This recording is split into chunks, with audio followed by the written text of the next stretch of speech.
Supreme court का जब से टीयर 1 ऑब्जेक्टिव वाले एग्ज़ाम का रिज़ल्ट आया है तो बहुत ज़्यादा कन्फ्यूजन है लोगों में और लोग सोच रहे हैं कि इसमें कट ऑफ क्या होगी या कितने मार्क्स पे से स्कोर माना जाएगा। तो वही कुछ हम डिस्कस करेंगे।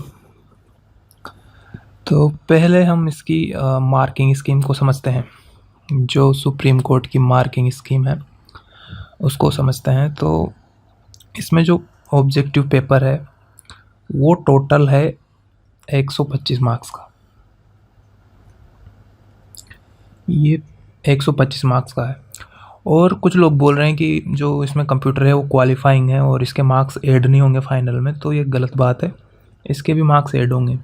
इस एग्ज़ाम में जितनी भी स्टेज है, जितने भी पेपर हैं, उन सभी के मार्क्स फाइनल मार्क्स में ऐड होंगे। तो ये जो पूरा ऑब्जेक्टिव पेपर है वो 125 मार्क्स का है। अब इन 125 मार्क्स में से आपको कितने चाहिए?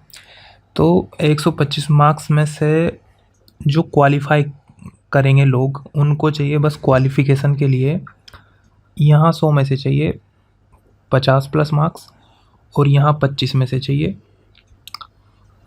13 प्लस मार्क्स। मतलब अगर आपके 63 प्लस मार्क्स आ रहे हैं तो आपको टाइपिंग के लिए बुलाया जाएगा। यहाँ कोई भी सेपरेट कट ऑफ नहीं आएगी। बस यही है कि अगर आप 50% मार्क्स स्कोर करते हैं तो आपको अगली स्टेज के लिए बुलाया जाएगा। तो क्वालिफाई करने के लिए आपको बस 63 मार्क्स चाहिए, लेकिन ये बस क्वालिफाई करने के लिए है। अभी मतलब फाइनल सेप स्कोर के लिए आपको कितने मार्क्स लाने हैं वो हम आगे थोड़ा डिस्कस करेंगे। पर यहाँ आप ये समझ लो कि इसकी कोई कट ऑफ नहीं आएगी। अगर 63 प्लस जिन भी कैंडिडेट्स के हैं, भले वो कितने ही हो, 25,000 हो, 50,000 हो, वो सभी लोगों को टाइपिंग के लिए बुलाया जाएगा। और फिर टाइपिंग में जो 50% मार्क्स स्कोर करेगा यानी कि 25 मार्क्स, उनको फिर डिस्क्रिप्टिव के लिए बुलाया जाएगा।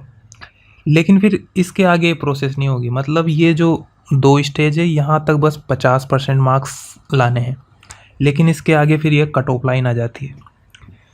तो ये कट ऑफ लाइन का मतलब ये है कि ये जो 3 स्टेज हैं इनमें आपको कुछ सर्टेन मार्क्स लाने पड़ेंगे, तब जाके आपको इंटरव्यू के लिए बुलाया जाएगा। तो लास्ट ईयर इस कट ऑफ लाइन के मार्क्स थे 180। मतलब जिसके भी इन 3 स्टेज को जोड़ के 180 मार्क्स हो रहे थे, उन सभी को इंटरव्यू के लिए बुलाया गया था। तो क्या ये इस साल चेंज होगा? तो हाँ, बिल्कुल ये चेंज होगा। क्योंकि ये 180 मार्क्स कहाँ से आए? तो ये मार्क्स ऐसे डिसाइड होते हैं कि जितनी भी पोस्ट होती है उसका 3 गुना टोटल पोस्ट्स का 3 गुना ये लोग इंटरव्यू में बुलाते हैं। तो last year in 3 Guna candidates में से जो लास्ट कैंडिडेट होगा उसका मार्क्स था 180। तो इसलिए 180 से ऊपर सभी को बुलाया था। अब इस साल ये थोड़ा बढ़ सकता है, शायद 200 हो जाए, शायद 190 हो जाए, कुछ कह नहीं सकते। बट इस साल ये सेम नहीं रहेगा। तो इससे पता चलता है कि हालांकि लोग ये 2 स्टेज क्वालिफाई कर जाएंगे, ऑब्जेक्टिव वाली और टाइपिंग वाली, और वो डिस्क्रिप्टिव लिख पाएंगे। लेकिन इसके आगे उन्हें एक सर्टेन मार्क्स लाने पड़ेंगे जो शायद 190, 200 कुछ भी हो सकते हैं। उसके आगे फिर उनको इंटरव्यू देने दिया जाएगा। तो इससे पता चलता है कि इन 3 स्टेज को बस क्वालिफाई करना ही सब कुछ नहीं है, आपको ज़्यादा स्कोर करना पड़ेगा ताकि आप ये जो कट ऑफ लाइन के मार्क्स हैं फाइनल के, वहाँ तक पहुँच पाएँ। अब आप ये देखिए, ये कुछ डेटा है अभी तक जो रैंकर मित्र पे लोगों ने अपने स्कोर चेक किए हैं, उस हिसाब से कुछ से मैंने पूछा है। तो अब तक जो टॉप स्कोर आया है, मतलब मेरी नज़र में, वो है 114, यानी 114 मार्क्स पे अभी तक टॉप कैंडिडेट है। और जिसके 109 मार्क्स है उसकी रैंक करीब 110 है, और जिसके 106 मार्क्स है उसकी रैंक 633 है। तो अब देखिए, बस 3 मार्क्स में 400-500 रैंक्स का फ़र्क आ रहा है। तो इससे पता चलता है कि 300-400 कैंडिडेट एक नंबर पे है। जिसके 103 मार्क्स है उसकी रैंक 1600 प्लस जा रही है। तो आप अंदाज़ा लगा सकते हैं कि लोगों के बहुत अच्छा स्कोर हुआ है। मतलब 100 से ज़्यादा मार्क्स बहुत सारे लोगों के हैं। अब यहाँ अगर हम एक मीन रेंज देखें कि ज़्यादातर मार्क्स किस रेंज में है, तो वो 95 टू 102 के बीच में है। मतलब करीब 12,000 कैंडिडेट्स के मार्क्स 95 और 102 के बीच में है। तो आप इससे अंदाज़ा लगा सकते हैं कि जो भी इस रेंज में है, इस मीन रेंज में, वो सारे के सारे अभी गेम में है। ना सिर्फ गेम में, बट वो आगे जाके बहुत ज़्यादा कट थ्रोट कंपटीशन देने वाले हैं एक दूसरे को। क्योंकि आगे की स्टेज में कुछ भी हो सकता है। 95 वाला बंदा सेलेक्ट हो जाए। और ये भी हो सकता है कि 102 वाला ना हो, क्योंकि आगे की स्टेज मैटर करती है। अभी वो कैसे करती है ये हम थोड़ा समझते हैं। तो ये मेन रेंज है 95 टू 102 की, जिसमें 12,000 से ज़्यादा कैंडिडेट है।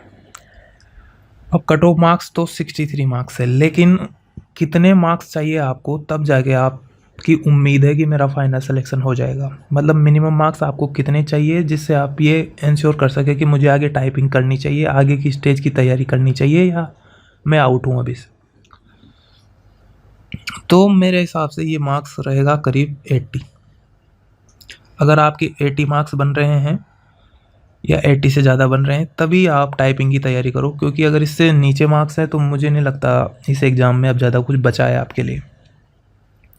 क्योंकि आप ये देखिए कि जो एवरेज मार्क्स आ रहे हैं सभी के वो 100 है, और किसी किसी केस में जो टॉप कैंडिडेट्स है उनके 105 तक है। तो अगर इन दोनों के बीच आप डिफरेंस देखेंगे तो करीब 25 मार्क्स का डिफरेंस है। अब आगे की जो स्टेज आएंगी जैसे टाइपिंग की, ज़रूरी नहीं सभी लोग टाइपिंग में अच्छे हों। तो टाइपिंग में अगर आप 10-15 मार्क्स का सरप्लस लाते हो और बाद में डिस्क्रिप्टिव में भी आपका लक फेवर करता है और आपको 10-15 मार्क्स वहाँ से मिल जाते हैं, तो आप 80 मार्क्स के साथ भी मतलब ये 105 मार्क्स वाले की बराबरी कर सकते हो और इंटरव्यू के लिए क्वालिफाई कर सकते हो, और हो सकता है आपका सिलेक्शन भी हो जाए। लेकिन अगर इससे कम मार्क्स होने लगेंगे आपके, तो फिर आपको ये जो गैप है ये 25+ मार्क्स का, इसको फिल करने में बड़ी दिक्कत आएगी। क्योंकि ज़्यादा भी नहीं तो टाइपिंग में 35-40 मार्क्स सभी के आएंगे, तो 8 मैक्स यहाँ पे आप 10-15 मार्क्स ही फिलअप कर सकते हो, वो भी तब जब आप मैक्सिमम स्पीड पे करेंगे, यानी कि 60 WPM पे आप टाइपिंग करेंगे, तब जाके आप इन लोगों के बराबर आ पाएंगे। तो अगर आपके यहाँ पे 80+ मार्क्स है तो आपको टाइपिंग की तैयारी करनी चाहिए, और ना सिर्फ टाइपिंग की तैयारी करनी चाहिए, आपको ये इंश्योर करना पड़ेगा कि कम से कम 50 में से आपके 45 मार्क्स तो आने ही आने चाहिए, तब जाके आप जिनके ऑलरेडी ऑब्जेक्टिव में ज़्यादा मार्क्स है आप उनसे कम्पीट कर सकते हो। और इन 45 मार्क्स के लिए आपको चाहिए 55 WPM की स्पीड, जो कि बहुत मुश्किल है, पर अगर आप करेंगे तभी आप रेस में रहेंगे। और इसके बाद आपको डिस्क्रिप्टिव में भी करीब एम करना पड़ेगा 60-70 मार्क्स के लिए, तब कहीं जाके आप एक ऐसा कैंडिडेट जिसके 100 मार्क्स है या 105 मार्क्स है उसके आप बराबरी कर पाएंगे। और फिर शायद कुछ 10-15 मार्क्स का इधर उधर फेयर हो किस्मत की वजह से, तो आप फाइनल सेलेक्ट हो सकते हैं। लेकिन अगर इससे कम मार्क्स है आपके, 80 मार्क्स से कम है, तो आप आगे की स्टेज दे तो पाएंगे लेकिन उसका कोई फ़ायदा नहीं निकलेगा, क्योंकि क्वालिफाई करके भी क्या करेंगे, क्योंकि इन द एंड आपके जो टोटल वाले नंबर इंटरव्यू वाली जो हमारी रेड लाइन थी कट ऑफ की, उसको क्रॉस नहीं करेंगे। तो फिर ये जो 2 स्टेज देंगे आप, टाइपिंग वाली और डिस्क्रिप्टिव वाली, वो कुछ नहीं हो, बस वेस्ट ऑफ टाइम होगा। आप प्रैक्टिस करेंगे, इससे बेटर आप किसी और एग्ज़ाम की तैयारी कर लें, क्योंकि ये 2-3 महीने चलेगा ये सारा प्रोग्राम और आप फालतू परेशान होंगे। सो अगर आपके 80+ मार्क्स है, आपका ये नहीं है कि शॉर्ट सिलेक्शन हो जाएगा, आप फिर भी खतरे में। आपको बहुत एक्स्ट्रा ऑर्डिनरी मेहनत करनी पड़ेगी टाइपिंग और डिस्क्रिप्टिव में, तब जाके आपका एक चांस है, और इससे नीचे कोई चांस नहीं है। और अगर आपके अच्छे मार्क्स हैं, जैसे 100 के अराउंड आपके मार्क्स हैं, तो आपका अभी परफेक्ट चांस है। अगर आप मेहनत करेंगे तो शायद आपका हो जाए।